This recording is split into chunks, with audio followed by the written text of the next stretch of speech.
आज चलते मुझे आपंक सहित गोटे स्टोरी शेयर करुँची। स्टोरीटी भल लगे कमेंट सेक्शन में निश्चय जानवे। आ जो मैंने भी मो वीडियो देखते लाइक शेयर सब्सक्राइब करने जमा भी भूलें। एवं जेहेतु रिसेंट बेसिस राखी जाइए तेणु मत लगे यहाँ प्रकोष्ठ समय मुझे आपंक सहित स्टोरीटी शेयर करे। यहाँ मोर गोटे क्लोज फ्रेंड स्टाटस देखी मत बहुत हार्ट लगे तेणु आज भाविली खाଇବା वीडियो तो सब अपलोड करा बट किसी भल जिनस आपण सहित शेयर हो जाऊ। दुई जन भाई भौणी थे आ दुई भाई भौणी भितर जमा भी पड़ू नाला।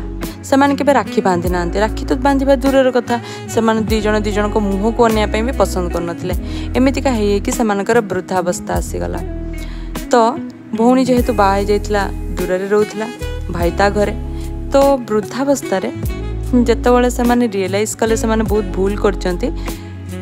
राखी पूर्णिमा थिला तेणु सेमाने डिसाइड कले कि एई थरकर राखीटा को सेमाने सांगरे मिसिके सेलिब्रेशन करिवे।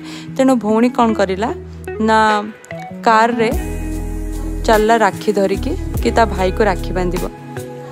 तेणु से बाहरी गला कार रे राखी बांधिबो बोली जाइके देखिला भाई तार बसची चेयर पकेकी पाहाच ऊपर चेयर पकेकी बसची। किंतु समय विडंबना देखंतु भौणी पहुँची सत भाई सेठी अच्छी सत किंतु कई क्या राखी बांधि पारे। तार रिजन है जेहेतु वृद्धावस्था हो जाइए तेणु भौणी ना कार रू ओह्लई पार ना भाई पहाच तलू को चेयर उठिकी निजे आसीपर। तेणु चिंता करंतु समय थाउ थाउ सुधरी जातु। भाई भौणी संपर्क बहुत अलग प्रकार सेटा को बुझापी चेष्टा करते रही।